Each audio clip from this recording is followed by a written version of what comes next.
Hello guys, welcome to my YouTube channel. इस video में हम देखेंगे पेटेंट इन्फ्रिंजमेंट। तो बेसिकली पेटेंट इन्फ्रिंजमेंट होता क्या है? Violation of patentee right with respect to invention, यानी कि जो भी पेटेंटी को राइट दिए गए हैं एक इन्वेंशन के लिए, उनको कोई भी थर्ड पार्टी वॉयलेट करती है तो वो पेटेंट इन्फ्रिंजमेंट माना जाएगा। When third party claim violate right of patent holder without consent or license, third party is said to have infringed the patent.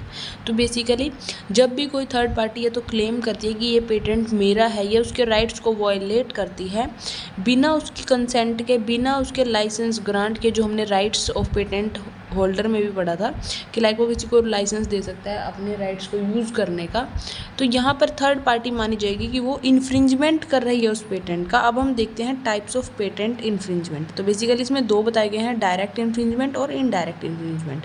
पहले हम डायरेक्ट इन्फ्रिंजमेंट देखेंगे।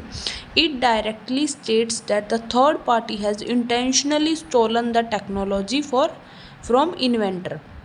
तो बेसिकली यहाँ पे डायरेक्ट हमें नाम से पता लग रहा है, यहाँ पे क्या करता है, थर्ड पार्टी इंटेंशनली उसकी टेक्नोलॉजी चोरी करती है, ये से हम बोलेंगे डायरेक्ट इन्फ्रिंजमेंट। इनडायरेक्ट इन्फ्रिंजमेंट क्या है? When someone support directly infringement action, like जैसे कि वो उसको चोरी कर रहा है बट जो सी पर्सन है ना वो उसको लाइक उसकी मदद कर रहा है उसके अंदर, ठीक है, और या तो फिर किसी अनदर वे में उसकी हेल्प कर रहा है कि आप इसको चोरी कर लो, ठीक है, आप भी यूज़ करना मैं भी यूज़ करूँगा। ये इनडायरेक्टली इन्फ्रिंजमेंट होगी, ठीक है। फिर डायरेक्टली इन्फ्रिंजमेंट कैसे कैसे हो सकती है? आप उसे डायरेक्टली सेल कर रहे हो, उसको बना रहे हो, ठीक है, या उसका इस्तेमाल कर रहे हो, या ऑफर टू सेल कर रहे हो। इन तीनों ही चांसेस में डायरेक्टली इन्फ्रिंजमेंट मानी जाएगी।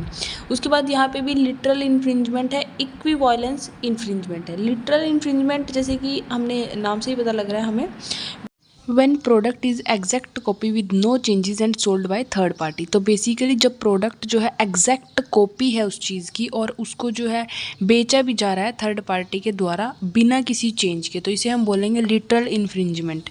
एंड सेकंड है इक्विवेलेंस इन्फ्रिंजमेंट, जहाँ पे product with in modification but functionally equivalence, जहाँ पे प्रोडक्ट के अंदर थोड़ी सी मॉडिफिकेशंस हैं बट उसका जो फंक्शन है वो सेम वैसे ही है जैसे कि पेटेंट कराया गया है किसी पार्टी के द्वारा, ठीक है।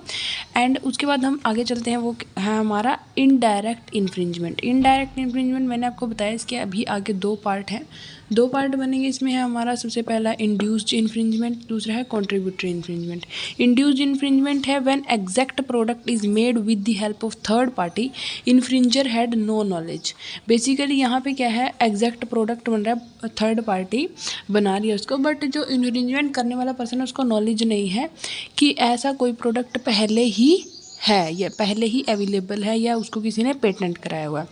एंड वही कॉन्ट्रीब्यूटरी इन्फ्रिंजमेंट बात करता है, infringe had knowledge of patent still violate the same. यहाँ पे जो है इन्फ्रिंजर है जो पर्सन, उसके पास नॉलेज है कि ऐसा पेटेंट है, किसी इंसान ने ऐसा पेटेंट कराया हुआ है इस इन्वेंशन को, बट वो नॉलेज होने के बावजूद भी उसको क्या कर रहा है, इन्फ्रिंजमेंट कर रहा है।